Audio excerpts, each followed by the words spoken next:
जब जब धरती पर अधर्म बढ़ा तब तब भगवान ने अवतार लिया। लेकिन क्या आप जानते हैं कि हमारे नटखट कान्हा ने बचपन में जितनी शरारतें की उनमें सिर्फ हंसी नहीं बल्कि जिंदगी बदलने वाले गहरे राज भी छुपे हैं। तो आज जन्माष्टमी के मौके पर मैं आपको सुनाने वाला हूँ कृष्ण जी की 5 सबसे मज़ेदार और अनोखी लीलाएं और उनका असली मतलब। तो पहली कहानी शुरू करता हूँ माखन चोरी की।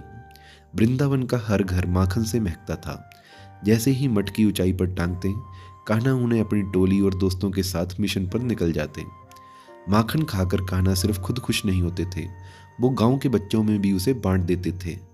तो ये हमें सिखाता है कि असली स्वाद तो तब है जब खुशियां खुद में न रोककर सबको चखने दी जाएं। और वैसे भी भगवान तो खुद अनंत स्वरूप हैं, उन्हें बांटना आता है। दूसरी कहानी है कालिया नाग से खेल, यानी कि डर को दोस्त बनाना। जमुना नदी में एक जहरीला नाग कालिया, ऐसा डर था कि लोग पानी के पास तक नहीं जाते थे। एक दिन कान्हा सीधा नदी में कूद पड़े और फिर क्या, नाग के फन पर नाचने लगे। कृष्ण जी ने कालिया को मारा नहीं बल्कि उसे समझाया और समुद्र में भेज दिया। तो इससे हमें क्या सीख मिली? डर को खत्म करने का सबसे अच्छा तरीका है उसका सामना करना, लेकिन बिना हिंसा, ताकत और करुणा के साथ में, क्योंकि असली जीत तब है जब दुश्मन भी दोस्त बन जाए। तीसरी कहानी है गोपियों के कपड़े छुपाना, यानी कि अहम छुड़वाना। एक दिन गोपियां यमुना में स्नान कर रही थी, कपड़े किनारे पर रखे थे और कान्हा ने सब उठा लिए। गोपियां हंसते खिलखिलाते देखने लगीं, लेकिन समझ गई कि ये सिर्फ एक मजाक नहीं था।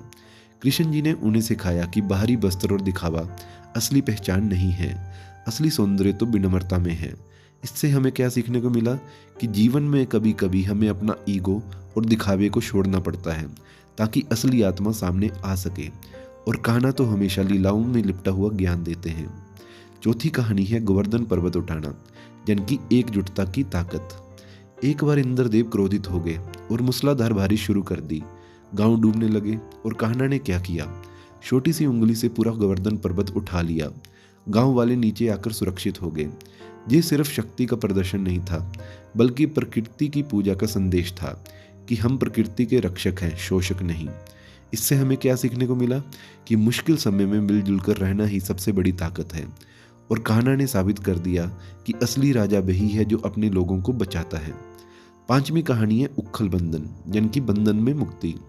एक दिन माखन चोरी से नाराज होकर मैया ने कान्हा को उखल से बांध दिया। कान्हा खेल खेल में उखल घसीटते हुए 2 बड़े पेड़ों के बीच से गुजरे और धड़ाम, दोनों पेड़ गिर गए। उनमें से 2 शापित देवमुक्त हो गए।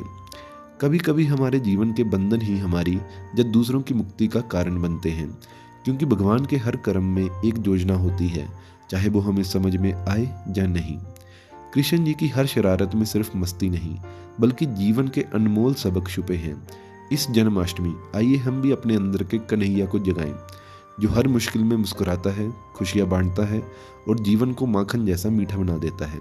जय श्री कृष्ण। हर हर महादेव।